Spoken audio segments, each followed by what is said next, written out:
Hello and welcome back. We're live on the OC with various students here at Cornell talking about their experience here on the Hilltop. Today we have an esteemed fellow of mine, Maria Goodfellow. Maria, how are you doing today? I'm doing well, Brian. Awesome. I'm doing great. Thank you. So if you could just tell our lovely viewers if where you're from or what you're studying, and then the current class you're in right now, finishing up the end of the year. Sure. So my name is Maria. I'm from Albuquerque, New Mexico. I'm a senior here at Cornell. I'm studying biology, minoring in anthropology, and I'm currently in archaeology 110 as my last block for senior year. So that's been it's rough stuff, Brian. It's rough stuff. No, it's really fun. I watched a video about a man found in ice today. Yeah. I bet that's riveting. It was actually really cool. That's because I'm a huge nerd. So Definitely. Okay, so kind of just to start things off, biology and anthropology, kind of, along the same track, but differing in like the discipline themselves, using a variety of different techniques, different, the analyzing of data is kind of, varying and such and such. How do you find balance with the two varying sciences, using OCAT and then using what Cornell's taught you as how to approach academics? Sure. So when I came to college, I was pretty sure that I wanted to major in biology. I knew that it was a solid jumping off point for a lot of things I was interested in. I was thinking about possibly going into medicine, possibly law school, and I knew that biology degree would let me do those things. And I didn't know what to minor in until we had Anthropology 101, Right. First year, which we block. had together. Yeah, and I thought, this is really fun stuff. Yeah, those were good times. They were. But I took, anthropology one. I was like, this is pretty fun stuff. So I took another anthropology course that year, and I just totally fell in love with it. I love this idea of like looking at other cultures through a very objective lens and applying that. And I wouldn't say that I really had to find a balance between the two of them. I mean, that's one of the beauties of block plan is that I can be an anthropologist for one block and then switch back to being a scientist. But I think I'm applying them pretty well, and then going into the Peace Corps as an agricultural extensionist agent. Peace Corps. Yeah, thank you. I'm going to be living in Paraguay for the next 2 years. That's something. Yeah, I'm a little terrified, mostly excited, but a little terrified. That's interesting. Talk about a culture jump, right, folks? I mean, speaking of that, actually, I mean, you say you're from Albuquerque, and then you somehow find yourself in dinky little Mount Vernon, Iowa. Only so many people here. How was that kind of a shock to you to come to like from such a sprawling, large area to this very Caucasian concentrated part of Iowa? What was your reaction to coming out here? Yeah, Mount Vernon actually really freaked me out at first because people were so nice. And in Albuquerque, if someone's that nice to you, they're probably trying to kidnap you. So I remember walking along the Ped Mall, even just on campus, people like, hey, hello, how's it going? What's up? And I was just like, what in the world was happening? So I would wear reflective sunglasses and I'd put earbuds in, even if I wasn't listening to music, because it just freaked me out so badly that people were really friendly. And I've really grown to like it. I love how cute the town is, and it's very quaint and nice. But I mean, now I go back to Albuquerque and I'm like saying hi to everyone, like, hey, what's up? What's going on? And now they think I'm trying to kidnap them. So it's just come full circle. Seriously, you just fit the profile of a kidnapper. Yeah, you know me. Definitely. Yeah, from the hard streets of Albuquerque to the not so hard streets of Mount Vernon. So, you've seen your academic career is, coming to a close here. But what about everything else that, you're going to be leaving here as you graduate, all your different organizations that you've been a part of? I understand, a lot of us here know you're part of an astounding mock trial team here at the college. Can you talk a little bit more about that experience? Absolutely. I think graduation is going to be really bittersweet because I love the community that I've built here and I love the people that I've gotten the chance to surround myself with. But I'm also really excited for this next stage of my life and seeing what I'm gonna do, especially with Peace Corps. But yeah, I think the hardest thing to leave is definitely gonna be the mock trial program because this weekend I had my final mock trial and I was calculating it out, and I think I've easily had about 105 or 6 of these things that I've participated in these trials, and I had my last 4 this weekend. And that's just been a very intense activity. We have at least 3 practices a week. I mean, actually every Tuesday morning I have practice. Today was Tuesday, and I did not have Tuesday morning practice, and that was nice. But even then, I kind of missed it because I don't know. It's this very unique activity that gets you thinking in a lot of ways that other things don't. And I love the competition. Like this weekend, we were in a round and we were just like fighting tooth and nail, and we just creamed the other team, Boston University, and it was just really satisfying. And then afterwards, they were really mad that we beat them, so they took us to the tournament officials and said that we were cheating. And the president of the American Mock Trial Association was like, "You should be better." Then we went back to our room. So, look at the camera. I'm not sure whether to look at Brian or the camera. Okay. So yeah, I don't know. I'm gonna miss mock trial and all of that, but I'm excited for what the next chapter of my life has prepared me for, what Cornell has prepared me for. Cornell mock trial, the destroyers. If you can kind of speak about coming from such a diverse area and then coming to this place, Mount Vernon, it's a very homogenous community, but then within Cornell itself, it's this kind of microsphere, I like to call it, so many people from all kinds of different backgrounds. How do you feel like the community as a whole here interacts with the stark amount of diversity and, different backgrounds, different upbringings? And how do you feel that the college and the community of students embraces that sort of uniqueness that we have being in the middle of nowhere, Iowa? Yeah, absolutely.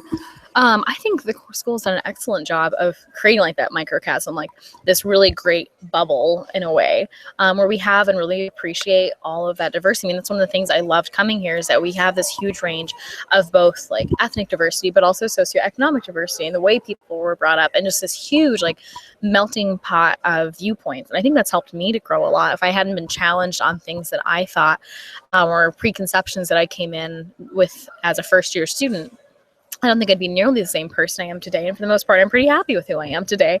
So no, I think we do a great job of attracting that diversity, and we as a whole foster that diversity and foster the conversations that we have within this community about why that's important, and also challenging individuals who feel differently. And I think for the most part, a really respectful way. I mean, with very few isolated incidents, I'm very happy with how things have gone here and how that diversity has been appreciated.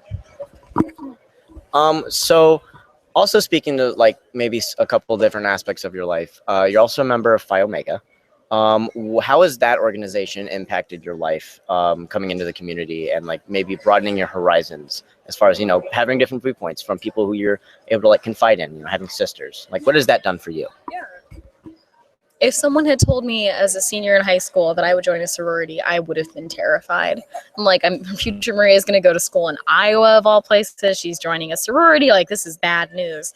But I've actually really enjoyed Greek life, and I never thought I would have heard myself say that. I mean, this morning I went with admissions, and I had this nice counselor's breakfast, and I was talking to them, and when I mentioned Greek life, one of them said, "You have sororities here? This doesn't seem like the kind of place you'd have a sorority." And I said, wait a second. And I just told her how our Greek life is so vastly different from what people think of as traditional. Yeah, you know this too. What we think of as traditional Greek life, because what I love about my sorority is that, of course, there are stereotypes for each group. And I think when people think Phios, they think the sporty girls that are really loud and obnoxious. And I'm only one of those things, which is obnoxious. I'm not nearly as loud or sporty as they are. So I don't know, for me, it's been a great way to just interact with people that I wouldn't have gotten the chance to interact with as much otherwise, because a lot of the girls I'm sure I would have recognized, and I might have even met in the class or two if I hadn't joined the group, but the group has allowed me to get to know them better and to really explore those connections and just meet some really great people. I can't imagine my Cornell experience without that group now, because it's just such a huge part of who I am. And I'm on the e-board this year, and that's been a whole new experience trying to manage all of those girls, but it's fun and I love giving back to the group, and I'm excited to come back. When I come back from Paraguay, one of the first trips I'm hoping I'll be able to do is to come back for pledging in January of 2019, when all of our current babies are seniors. That'll be interesting. Yeah, they're gonna be all grown up. And I won't know any of the other ones after that, and they'll all be terrified of me. I am God. Fear me. Exactly. All right. Well, Maria, it looks like we just ran out of time. Thank you so much. Always a pleasure. Always. All right. So that was, there we go. That was Maria Goodfellow, esteemed colleague of mine here at the college. And then coming up next, we have a very good friend of mine, probably one of my best friends since freshman year, Danny Klima. Come on down to The Price is Right. Danny, welcome to the show. Hey, All right. So if you could just do me a quick favor, look into the camera there, and then just tell the audience, what your major is, where you're from, and then the current class you're taking as you're wrapping up the year here. Is this strong enough? I'm Danny Klima. I'm a math major here at Cornell. I'm from Chicago, Vernon Hills specifically, in the suburbs. And my last class of the year is my capstone, which is Mathematical Statistics 348. And it's really hard. Sounds daunting. So, Danny, you have a pretty unique perspective of, being a student athlete here at Cornell and having, a really pretty difficult major. I mean, how do you find the balance between being in such a committed sport as wrestling and then also, having such a strenuous, schedule of study? Well, if there's anything wrestling has taught me throughout high school and even here at Cornell, it's the importance of time management and when I can balance getting work done and being efficient. So a big thing for me is it's really easy to feel tired after like practice and everything and want to just lay down and take a nap instead of doing your work, which is horrible for anyone with a busy schedule. So I started adapting freshman year to taking lunch as just my time off always and eating and then just taking a quick little nap and feeling good so that whenever I did practice and everything, I had a little bit more energy and then I could like focus on my studies after practice. So I definitely attribute my energy level to the lunchtime nap. Being a student athlete in such a committed sport, it's hard to find time outside of, class and practice, competition on the weekends and during the week, to have like free time to do other things. Is there anything else that you're involved with here on campus with such a busy schedule? Yeah, I was actually the budget manager for PAC, and money. Also, I am in the Axis fraternity. So, who's your daddy? You are my dad. You heard it here, folks. But as the years went by, I didn't think I was able to balance so much before because I was kind of a wrestler and that was it. And all I did was class and wrestling. And as I kind of got used to the schedule and the time demands, sophomore year, I started getting interested in the fraternity a little bit and in Greek life. And then junior year, I started getting involved with student organizations like PAC and just being more active on campus so that now my final year as a senior, I feel like I have a decent amount of things I'm involved with. And I kind of wish I had gotten involved sooner. Yeah, that'll happen. So, coming from such a sprawling area, such as, the Chicagoland area, what's it like, kind of being picked up and put in the middle of Eastern Iowa where there's no buildings taller than 30 feet? It's definitely an adjustment, especially with constraints to going to the store or the availability of food, because I live down the street from any restaurant I can think of, any fast food chain, or I have a mall right by me. So not having everything so close was definitely an adjustment, as far as having to go to Cedar Rapids for most things, like Walmart or a McDonald's. But I kind of like that Cornell is kind of we are the face of Mount Vernon, and we hold such an important part of it. And that was kind of always nice. So it was a lot different, but it's its own unique value. Definitely. Danny, if you can kind of think about this real quick, just like yourself, I mean, you come from a completely different area of from what Iowa is. And, we just had Maria up here who's from New Mexico. We've had people from Minnesota, people from Colorado, all over the country and all over the world as well. Can you kind of talk about how the diversity and the uniqueness that everyone has here at Cornell, can you kind of talk about what that's meant to you and what that means to your learning experience here? Yeah, I definitely think having a lot of friends and just classmates that are just from so many different areas and even some from other countries is really unique to get their side of where they came from. And it kind of makes me think that how we can be from so many different areas, but still find this school to be the one that we chose and to find importance in it. And like, there's plenty of times where I have to stop myself and realize, like, oh, not everyone is from Chicagoland area. I'm like, maybe I'm referencing things that people have no idea what I'm talking about, and vice versa with my friends. So it's our own unique learning experience to like get to know other parts of the country and even the world. Could you say that like there's maybe a specific experience that you would think like, oh, that would only happen at Cornell, or like that's such a Cornell thing? Is there anything like kind of like off the top of your head you think is such a uniquely Cornell kind of thing to happen? Yeah. Yep. Yes. I would say that in most schools, like when you think about having a break or having like some days off, you think about like super partying or going on vacation or something. And at Cornell, because we have the block plan and it's so rushed and there's so much material we go over, I feel like Cornell is the only place where people can say, oh, what'd you do over break? And their answer is, all I did was sleep. That seems to be a very common answer on this campus. And I think that's only Cornell, like that people can answer that way. And it makes sense. Fair enough. So, yeah. Danny, since this show's kind of focused around this main thing of philanthropy and our alums giving back to us, can you talk to like what alumni donations have meant to you specifically in being able to have an experience here at Cornell and be able to be a student here?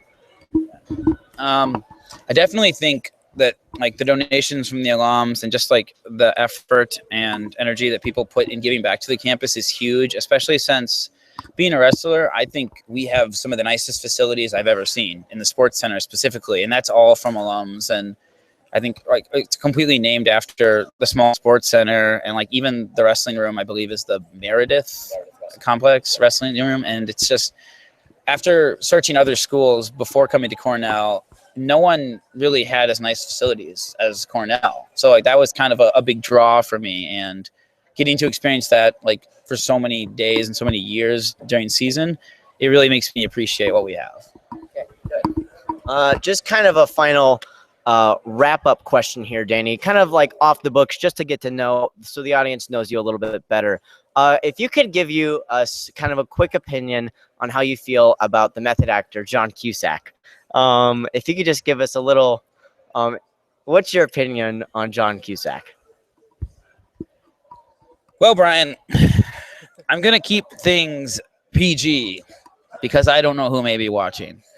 But I really do not like John Cusack as an actor. I'm sorry. Say Anything is the best he will ever do, and he will never come close to that ever again. Thank you. Oh, God. Thank you so much for your time, Danny. It looks like we're just running out of time. I know you have an axe meeting to be getting to later tonight. There's some stuff I left in the room that I need you to pick up before you bring over, okay? Okay. Awesome. All right. Thanks for coming on the show. Have a good one. All righty. So that was Danny Klima, one of my best friends for the last 4 years that I've had at Cornell. And coming up now is someone who has a unique ability about herself. She knows everybody's eye color. Quite the skill indeed. Everybody, Ellen Larson. Ellen, come on down to The Price is Right. Hello. How are you doing today, Ellen? Great. How are you doing? Oh, I'm just doing fantastic. Thank you. So if you could just like tell our lovely viewers, what's your area of study? What's the last class that you're taking, and then where you're from? So to start off, the most important thing, I'm from Kansas City, and I am a business analysis major. And my last class this block is Markets and Social Networks with Professor Santhi Hedjabu. Fantastic. You know, I hear Santi is really a tough grader sometimes. She can be.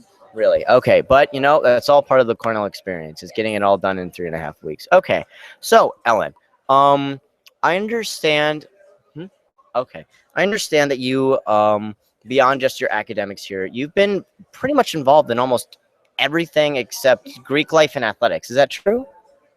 That's pretty much true. I mean, not everything, but I've put my hands in quite a bit around this campus. Okay. Could you talk about some of those different opportunities that you've had and what they've meant to you here? Of course.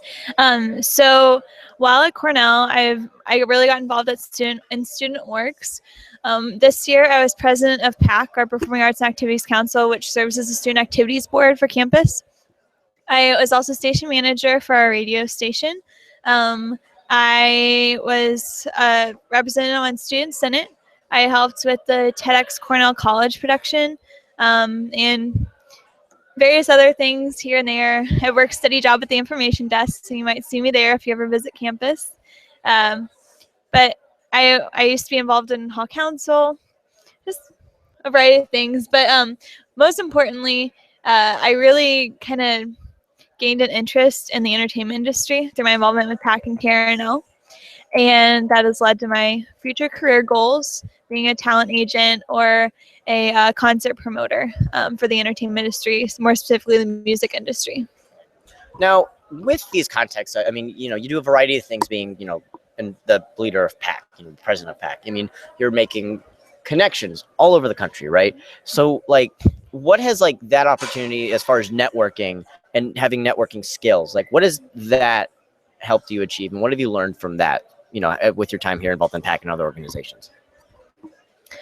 What's really awesome about PAC and KRNL, being a student leader in those groups, you get to work with the bands, the comedians, the booking agents, record labels, everything like that firsthand. So I feel like I have an advantage over other schools and students involved in those activities at other schools, because it's usually the faculty advisor that does those sort of things.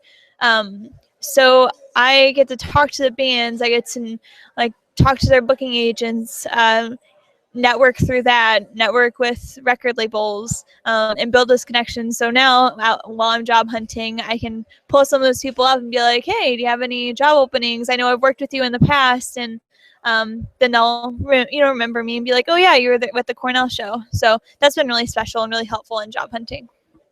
Fantastic. So I know that you've definitely had a kind of a topsy-turvy academic career while you've been here. I mean, you started out, if I'm correct, wanting to go into medicine, right? And then you've started going in all your biology classes, and then, something kind of clicked, and you're like, you know what, this probably isn't for me. So you started, if I'm correct, you started doing a BSS in business analysis, right? What was that turn like, and how does the advisors and the faculty here helps you, come to the point where you're at your last class and you're going to be graduating in a few weeks? As Brian said, I did start out as a pre-med major, major in biochemistry and molecular biology at Cornell, and I loved it. I loved the biology classes, I loved the chemistry classes, and I really loved the faculty in that department. Getting involved in PAC and KRNL and other student orgs on campus, I started to realize my potential as a leader, and my interest in event management and the entertainment industry.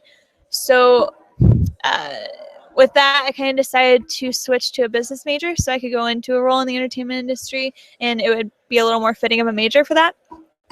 It was, and since I switched the very beginning of my junior year, that was so late that I had to do a BSS. And since Cornell switched, or they created the business analytics degree, but being a graduating senior, I wasn't able to complete it because I had one course short. So I created a BSS in business analysis, and the faculty and staff have been great. My advisor, Santhi Hedjabu, has been so helpful in kind of guiding me and making me realize what I really want to do with a business degree, and the kind of career routes I should be exploring. So they've been very helpful in that way. I guess one final question here, Ellen. What have you taken away the most from your time here at Cornell? What's been the most important thing that you've embodied and, taking in as a person with your time here on the Hilltop? So one of my favorite quotes has always been, find the place where your greatest passions meet the world's greatest needs. And I think that is exemplified in the way Cornell staff and faculty speak to students and encourage students for post-graduation. I I've always kind of battled with, well, what do I want to do with that? What does that mean to me? And being at Cornell has helped me realize, like, more centralize my passions and realize, and help me think more about what I can do with my passions and interests to affect others in a positive way, not just get into a career where I'm doing the same old thing over and over and working for a random company selling an arbitrary product, but actually making a difference that I find important. Great. And with that, Ellen, we are unfortunately out of time. Thank you so much for sharing your experience with us, and to all the wonderful alumni out there. Thank you. Probably see you later. So, yeah. All right. Have a good rest of your day. All right. So that was Ellen Larson. And next, we have a very fierce personality here on Cornell's campus, our one and only Crystal Garcia. What's up, girl? Hi. How you doing? Good. Good to see you. So, if you could just tell our lovely viewers where you're from, what you're studying here at Cornell, and then what class you're in right now to kind of finish up the year. Okay. So I'm Crystal Garcia. I'm from Colorado.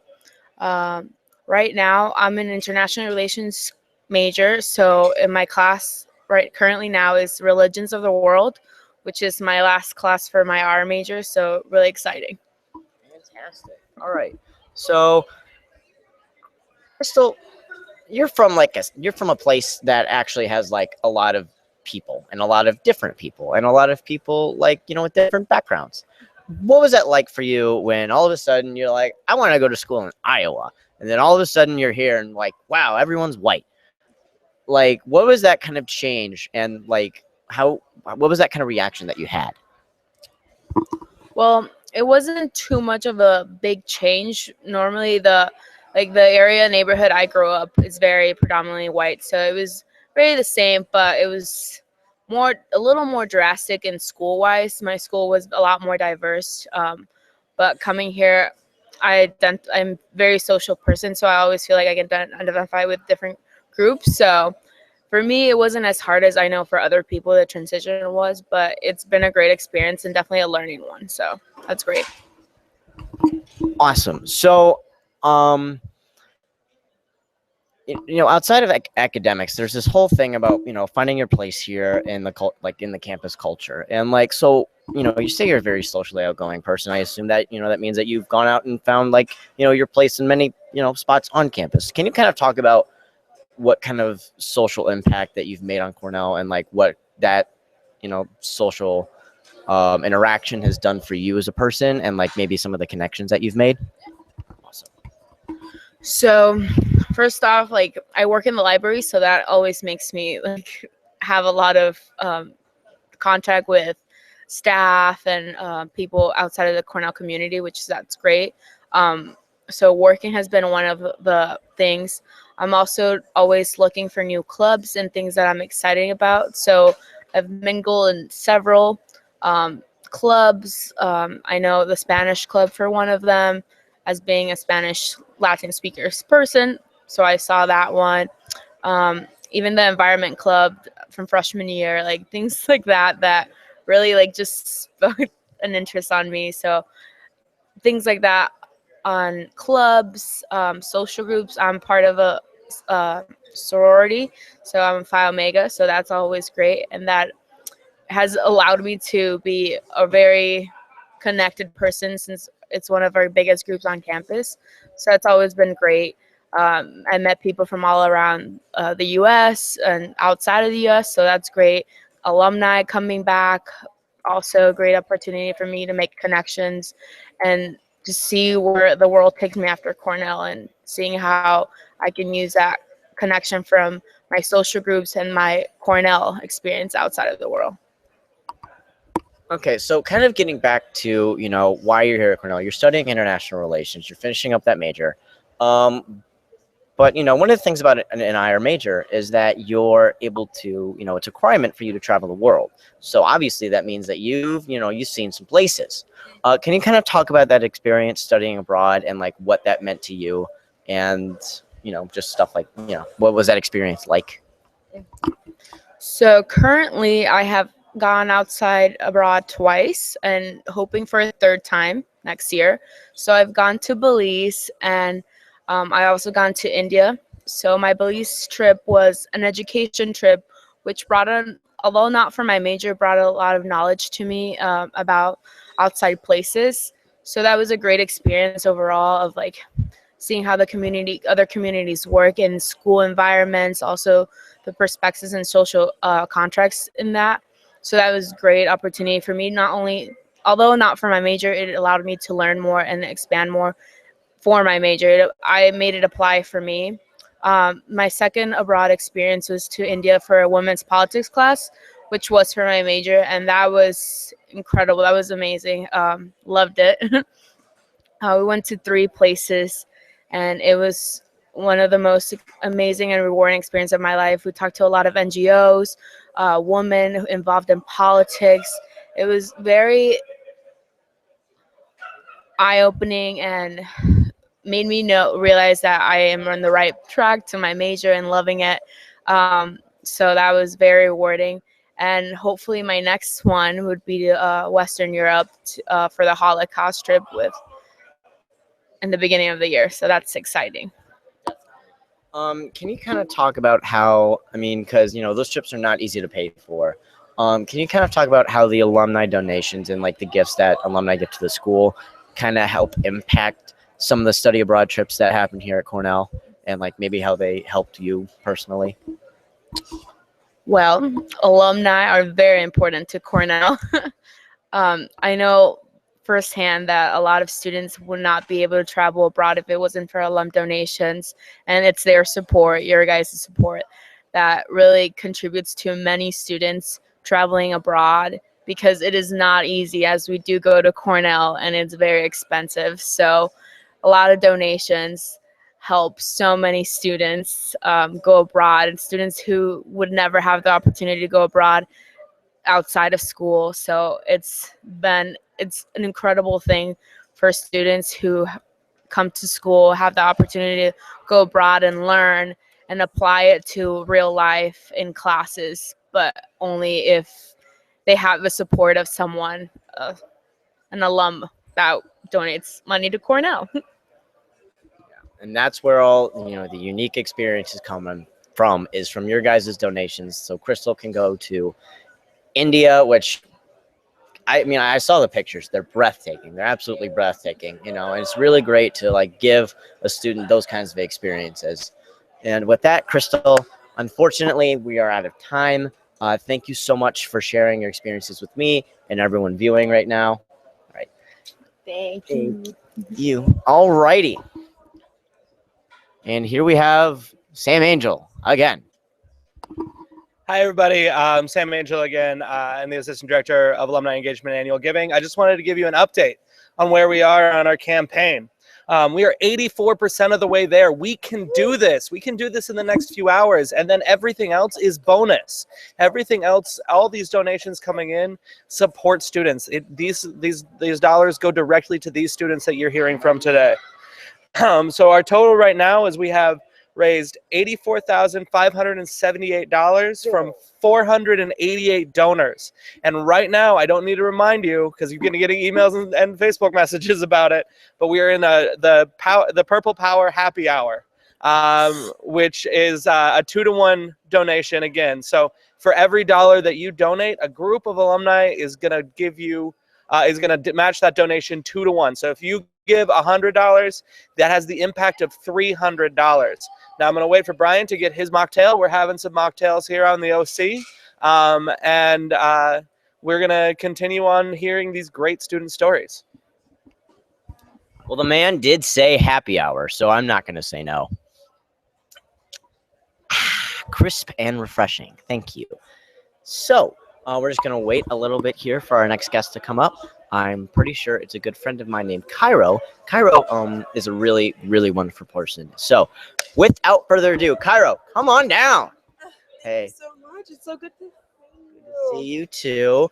Cairo just recently celebrated her 21st birthday. Yes, I did. So everyone back home say happy birthday, Cairo. I'm listening. Yeah. Did you say it? I'm going to assume you said it. All right, great. So Cairo, if you could just tell everyone, you know, where you're from, Okay. your area of study, and then what your last class is this block as you wrap up the school year here. Okay, so you're talking about 8th block, correct? This current block. Oh, okay, fantastic, because I could tell you about my 7th block too. All right, so hi, my name is Kyra Eubanks. I'm from Silver Spring, Maryland. Very proud of it, and I am actually focusing on international relations and French. I'm looking to do an individualized major where I can concentrate more on Africa and the diaspora, but right now it's basically that's IR in French. And the class that I'm taking right now is actually Politics 333, International Organizations with David Yamanishi. And I'm very happy to know that we will be here and I can speak for a few minutes, but then I have to go and write a few papers because time stops for time does not stop for this class. So yeah. That'll happen. Professor Yamanishi also just had a baby, so shout out to Professor Yamanishi. So you're doing an individualized major. What's that experience like? Because myself, I'm only doing politics. I have a checklist where I was like, I did this class, I did this class, I did this class. So what is your experience like creating, constructing, and working with your advisors to have a plan for your academic goals? Absolutely. So I decided to do mine more on, it's kind of like an international studies with a concentration in Africa and the diaspora, just because I definitely took classes that were core or required classes for an international relations major. However, I realized that the areas that I'm interested in are Francophone Africa and the Caribbean, and so I wanted to broaden up the name. However, I think it's important to get those core classes that every IR Cornelian would get, but I wanted to make sure that it wasn't as Eurocentric. So I wanted to be able to get the information I needed to be able to go back into the places I'm interested in. Working in, and also I was interested in being able to study abroad. So I've done an internship in Jamaica, and I also did I'm going to be going to semester at sea this fall, God willing. And so I wanted to be able to make time to be able to not just learn in the classroom, but also be able to apply everything that I've learned outside and be able to just see it all come into fruition. I didn't know you were going to a semester at sea. Oh my God. I know someone who did that. They had a wonderful time. You're going to love it. You're absolutely going to love it. I would be too. So getting back to, Ireland,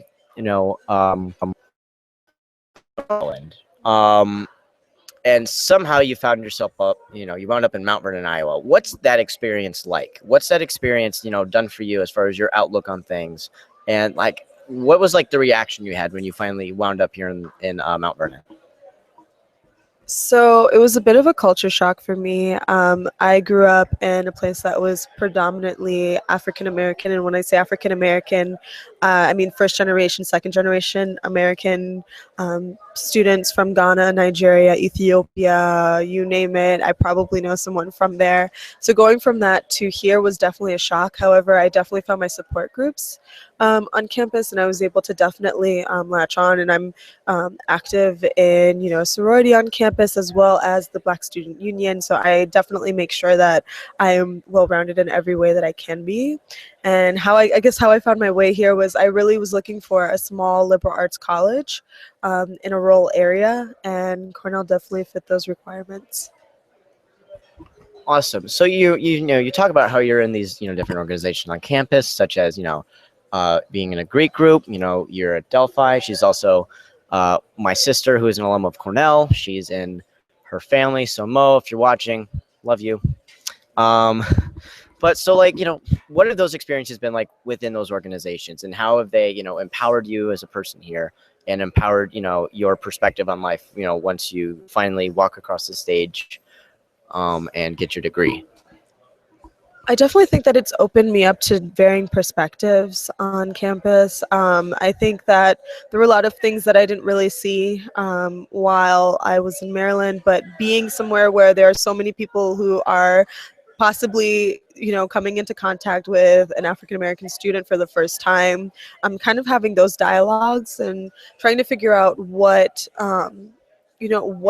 the rest of the population is like outside of where I'm from has definitely been eye-opening, to say the least. And also just learning that there are so many people from diverse backgrounds who are, we have so much in common.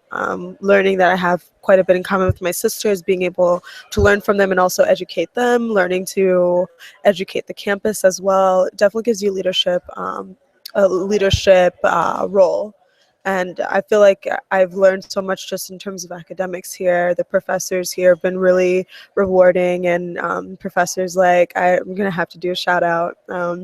Professor Beatty, for sure, has definitely made sure that the French department is very much just very honest about colonialism within the Maghreb and also Francophone areas, and just being able to have honest dialogues about what has happened in history, and also just keeping that in mind. It's been really nice. All right, fantastic. And with that, unfortunately, Cairo, we're running out of time. I know you've got all those papers to write. Yeah, Yamanishi, he can really work you to the bone. But best of luck on that. Thank you so much for coming on here and sharing your experience with us. Loved every minute of it. So thank you so much. All right, I'll give you a Have a great day. You too. All righty. And then our next guest coming up here is a good friend of mine with a unique experience before coming to Cornell, Theo McCook Tolles. Yo, what up, Theo?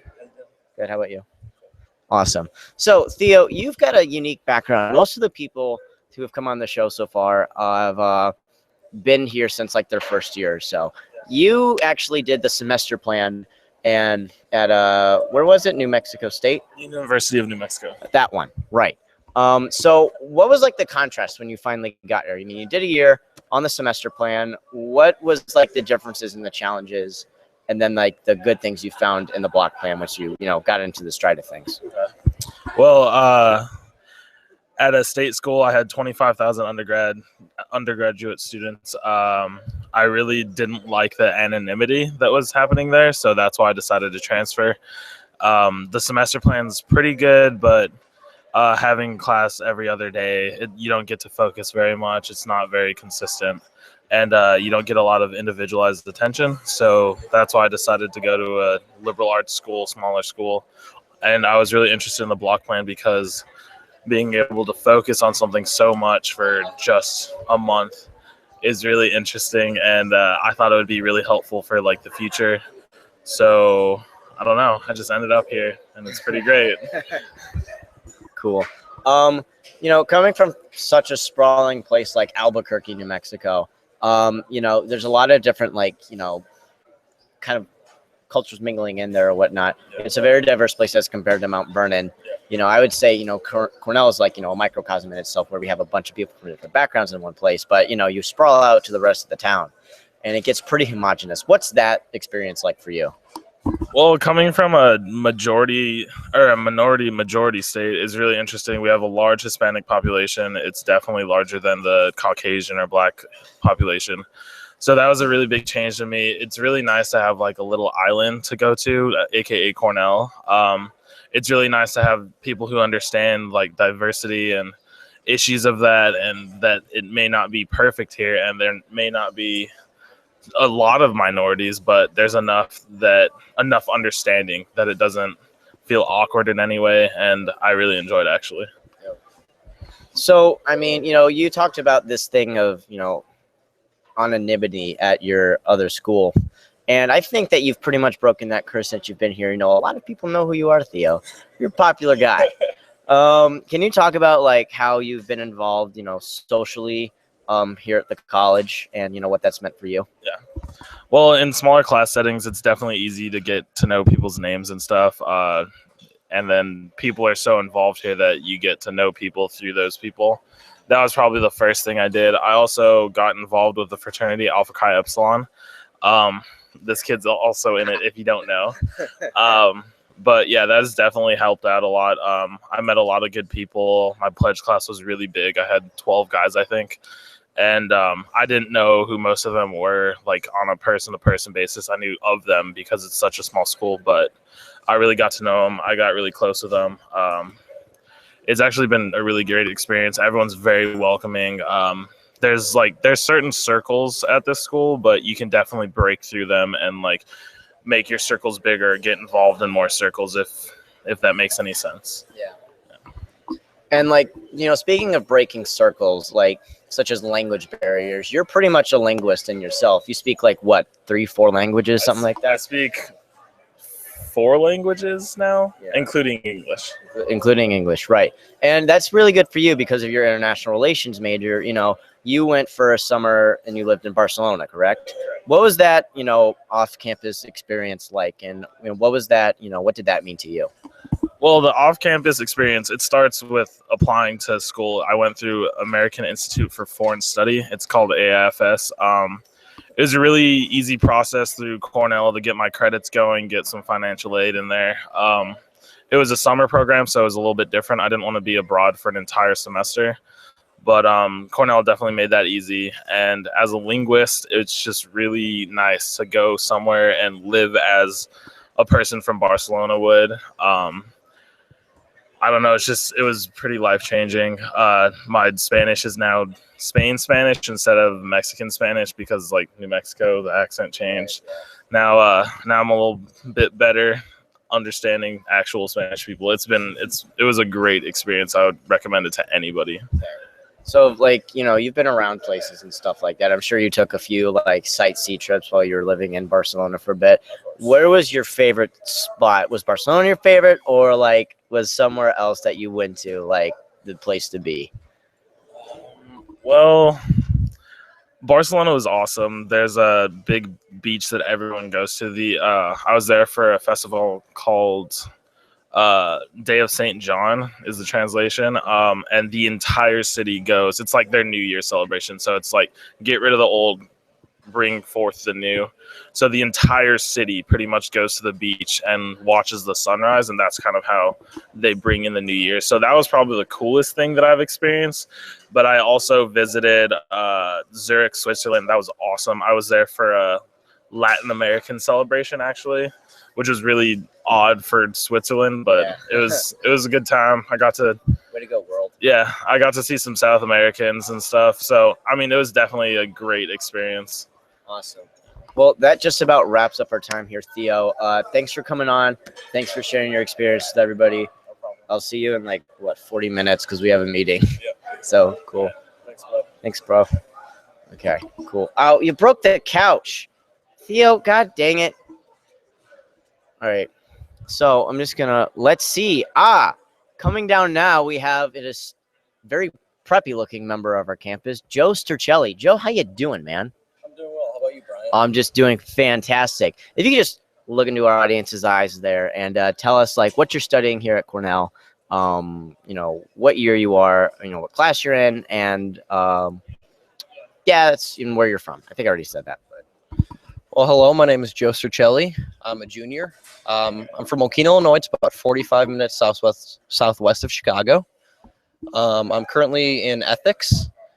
Yeah. What do you study? Oh, I'm a computer science major. There you go. So ethics really isn't something that goes into your major. You're just getting your gen eds out of the way with that one. Correct. Plus, Awesome. I want to expand my horizon. Yeah. Take classes that I thought would make me a better person. Yeah. Has it worked yet? I hope so. All right, great, Joe. So you're from a pretty sprawling area of the Chicago suburbs. I mean, how many people would you say were in your class in your high school at one time? My graduating class was nearly 650 people. So my high school was about double the size of Cornell. So coming here is a huge difference. Definitely. Was it like a kind of a culture shock? Or how did you adjust to being in the sprawling metropolitan area that is the Chicago suburbs to rinky-dinky Mount Vernon, Iowa? I think really it allowed me to come out of my shell. It made me become more confident in myself. And it just made me realize that I could have more importance if I really apply myself and do things to make myself and the people around me better. And I think, you're really coming into your own on that one. I mean, your computer science major, definitely a very difficult major here at Cornell. What have, the faculty and your peers as well taught you as you go into your studies? I mean, because you're obviously doing very successful. Joseph here is first in his class with, you still have 4.0. I have a 4.0 GPA this year and a 3.8 GPA overall. So, I can't say that, but he can. So talk about that experience.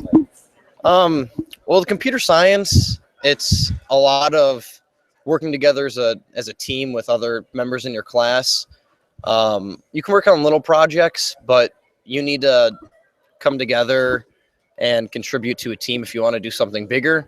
So earlier this year, I was in a robotics course, which we had basically it's a Roomba that has an Xbox Connect on it, and with this and three teammates of mine, we developed what we called Turtle Pet. It was a robotic version of a pet we could have in our dorm room. It had voice commands, had gesture recognition. It was able to follow people. It was able to track where a ball was, and it was just really interesting, and it was a great experience. Yeah. Because who needs dogs, right? Turtle Pet, yeah, robots. Also talking about breaking out of your shell. I mean, you really come into yourself, I think, with your social, the way you socially interacted here on campus. Can you kind of talk about the experiences you've had with different groups, organizations, just different people on campus? Like, what's that been like for you as a student? So my freshman year, I lived in Pfeiffer, and I was kind of just secluded in my only friends were really the people on my my floor that I live with. But sophomore year, I think that's when I came out. I joined the Axes. I also joined Frisbee. I've been 3-time elected Frisbee captain. I am now president of the Axes, and it's really allowed me to meet so many more people. It made me, like I said, come out of my shell and become a better person, I think. I can definitely say that, as I'm graduating this year and leaving the Axes and Cornell and stuff like that, I'm very confident in Joseph here to be able to take up, such heavy responsibilities. I have such confidence in this kid. And this is what, this is, I would like to think that, this is a culmination of, what Cornell does for people. It's, you come here, you don't really know what's going on, you don't really know who you are yet.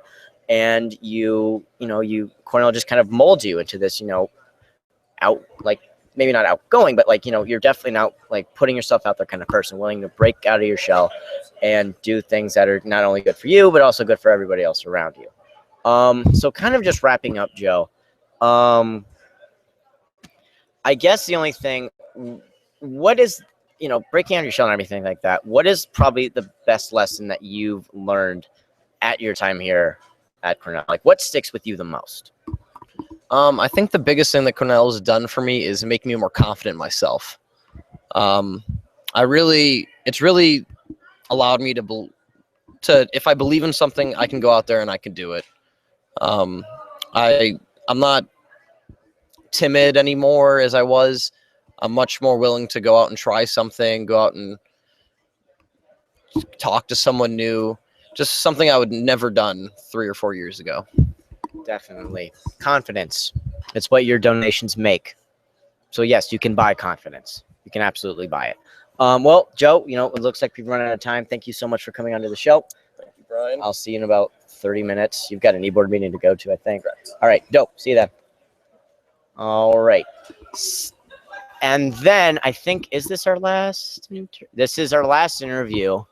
Save the best for last. The one, the only, Lee. All right, we're on camera. Yeah. Okay. Hey, everyone. This is Lee. Lee, we're on camera now. We have to behave. Okay. So, Lee, if you could just look into the camera and tell everyone your name, where you're from, what you're studying, and what you're finishing up this year with in your last block here at Cornell. Okay. I'm Lee Gustafson. I'm from Omaha, Nebraska. I'm a politics major here at Cornell. And for the last block, I'll be finishing up with international organizations. It's a politics class, and it's very hard and very stressful, but awesome at the same time. Fantastic. So, Lee, coming from, Omaha, it's, It is Nebraska, but it's actually a pretty sprawling place. I'm not gonna lie. I enjoy Omaha. I enjoy it. But like, you know, there's such a stark contrast, you know, from where you're coming from, you know, pretty, you know, booming metropolitan area to Mount Vernon. What's the shock there? What's like the, you know, was there a shock when you got here? You're like, where are all the people? Where are the buildings? Was there a zombie apocalypse? Like, what was your reaction when you finally got to the hilltop? I think there wasn't that much level of shock because I had grown up going to rural Nebraska, so I kind of knew like the cornfields and I knew what to expect. I think the ultimate shock when I got here was having to share a room. I grew up with 2 little brothers, so I never had to share a room, which I was very fortunate for. But I mean, you can't be selfish. You have to share your life with other people and become a bigger part, like a part of a bigger community. And I think that was the biggest shock that I had coming here. Lee, biggest lesson Lee learned, how to share. Okay.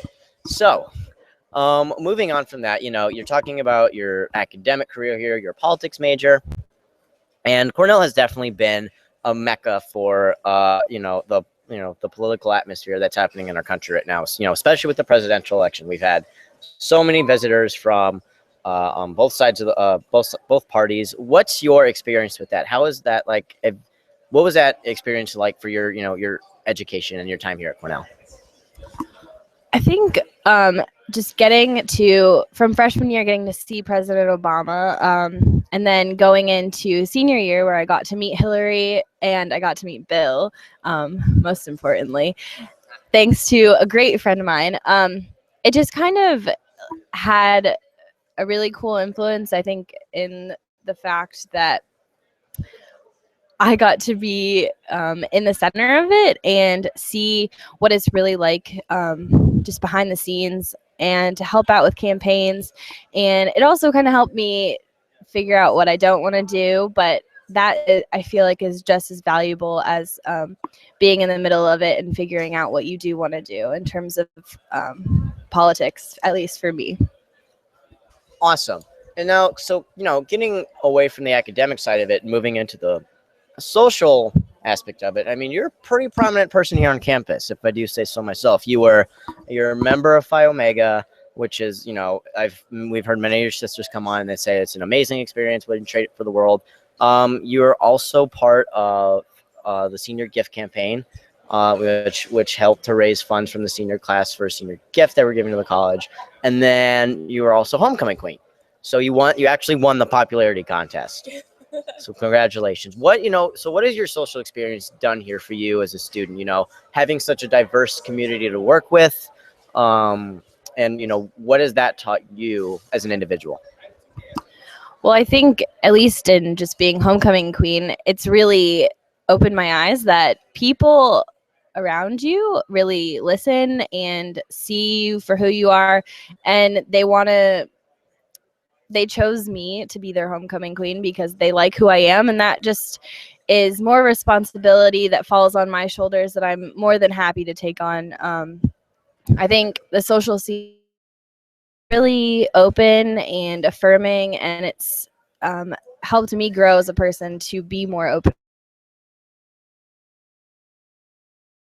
Really awesome to be a part of a community that wants you to be, I guess as being homecoming queen, it's also a leadership role. And I think it's really cool that the whole student body voted me for that role, and I take it very seriously. Awesome. So, your time's wrapping up here at Cornell. You're going to be walking across the stage here in a few weeks, going on to live life like an adult. It's scary. So what's probably your most endearing memory that you have here at Cornell? Like, what's something that, when you think of Cornell, something pops up, it just sticks to you? What comes to mind when you think, 5 years down the road, someone asks you about your time here at Cornell? What's going to be the thing that you tell them?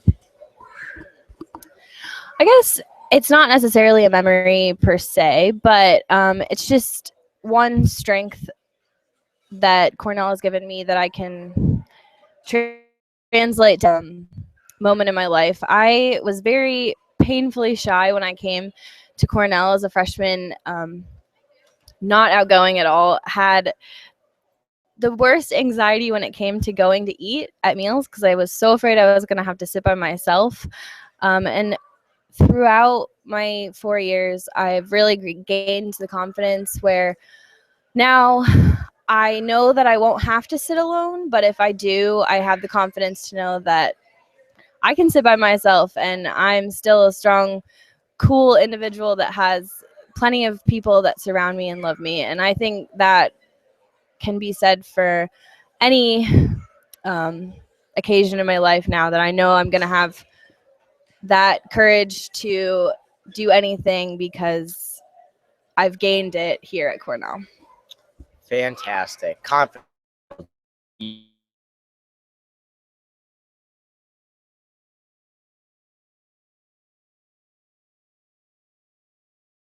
Experience with all our lovely viewers. Again, just one more message out to our alumni out there. Sam, can we get a check on like where we're at percentage wise? Here he comes, walking down the street.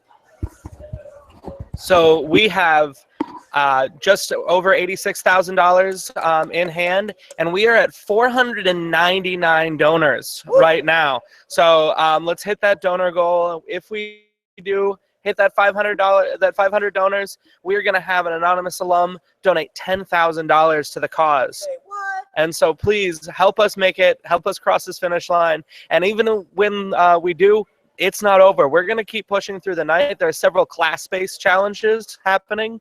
So check in on those. Your class, one of your classmates may be offering $1 per donor, matching your donation dollar for dollar, or like I am, offering $10 for every single donor. So thank you all. I want to give a special thanks to Brian for hosting all day. And also a huge thank you to Sam. Other Sam, come around. He's been sort of my executive producer through the day, lining up people to interview and really bringing the whole thing together. So thank you to everyone who's made a donation. And if you haven't, now is the perfect time. So just to wrap things up here, you know, we've spoken with a wealth of people from all over campus today, from Lee to Crystal to Theo, everyone this morning.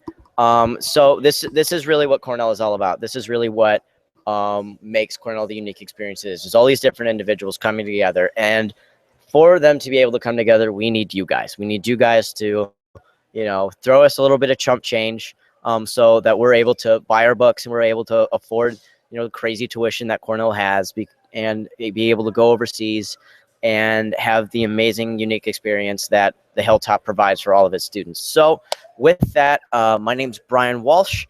This is Live on the OC with hashtag Color It Purple, and this is me signing off.